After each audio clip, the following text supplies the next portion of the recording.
Welcome to this throwback review of the iPhone XR in 2023.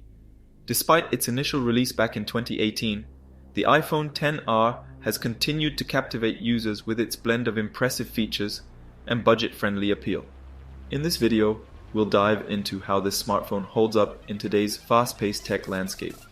Join us as we explore the device's design, performance, camera capabilities, and overall user experience to see if it remains a viable option for those seeking an affordable yet powerful iPhone.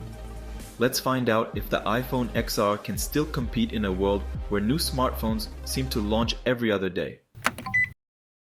iPhone XR was released in October 2018 as part of the 12th generation of the Apple iPhone, alongside the higher-end iPhone XS and XS Max models.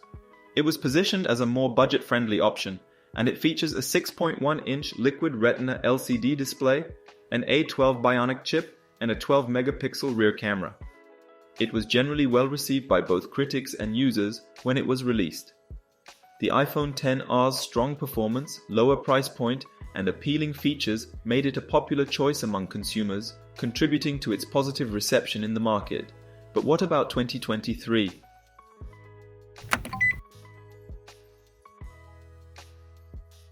Let's start with the design of the phone.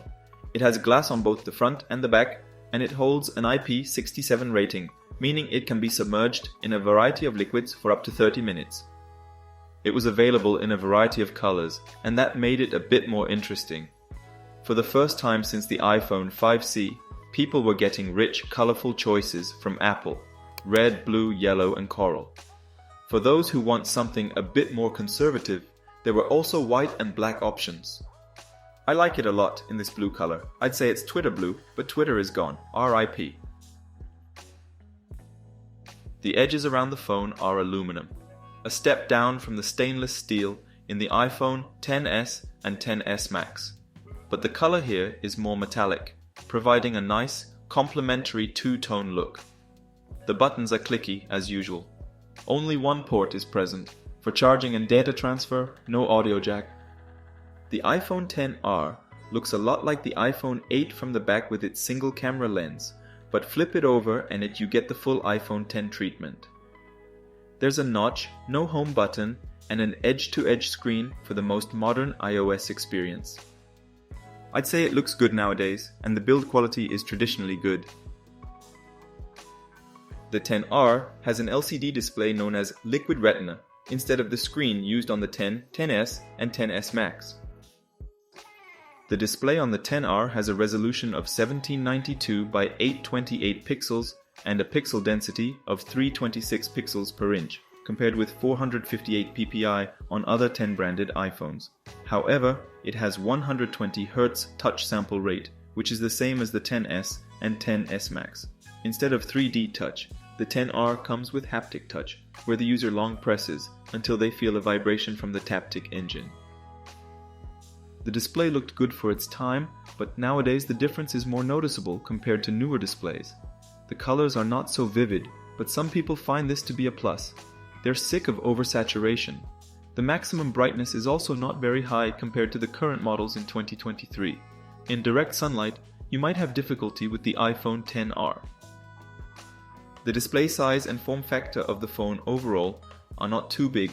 However, you will also definitely notice the huge bezel around the entire display, which flows into the notch. The notch houses the Face ID system and the front-facing camera, and generally fades from notice after just a few hours of regular use. But the bezel is very large and houses the LCD backlight. It definitely makes the iPhone XR seem less premium than the iPhone XS, which is with smaller bezel around the screen. This becomes slightly more prominent when you're using a colored variation of the iPhone XR. However, screen in this phone particular has a problem. In its upper and lower part, there are some burn-in spots. In daily use with dark theme, it is hard to spot. But with all-white background, the spots are visible. If you are thinking of buying a second-hand iPhone, pay attention to the screen.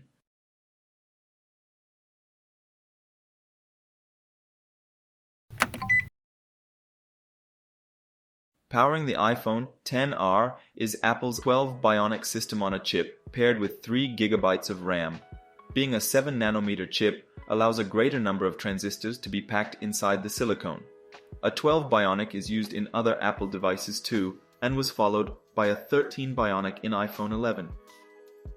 These days, performance is quite sufficient. In all of the main areas of usage, the phone is smooth and fluid: multitasking, social media, gaming, photo, and video capture. Apple chips in general are very good engineered. XR has a single 12-megapixel wide-angle camera with an f1.8 aperture, optical image stabilization, smart HDR, and 4K video recording at up to 60 FPS. No ultra-wide or telephoto lens. Simple setup. Nothing too fancy, but effective. The photo quality is good, but of course inferior to the newer flagships. The video capabilities consist of 4K recording up to 60 FPS and Full HD up to 240 FPS slow-mo. Perfectly enough for 99% of people. The front camera is a 7-megapixel true depth camera with an f2.2 aperture, Face ID, and 1080p video recording. Apple's greatest strength is the iOS ecosystem. They are using their own software on their own hardware, and everything is highly optimized. iPhone XR is almost 5 years old, but Apple still supports the phone. Major versions of iOS are released annually. The current stable version, iOS 16, was released to the public in September 2022.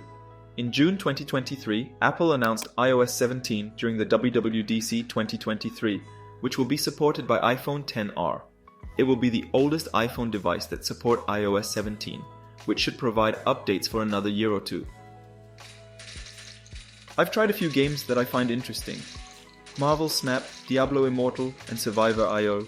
The gaming is fine, I don't have any issues, thanks to the powerful A12 Bionic chip and iOS magic. Most likely, there are heavier games that won't run as smoothly, but I haven't come across any.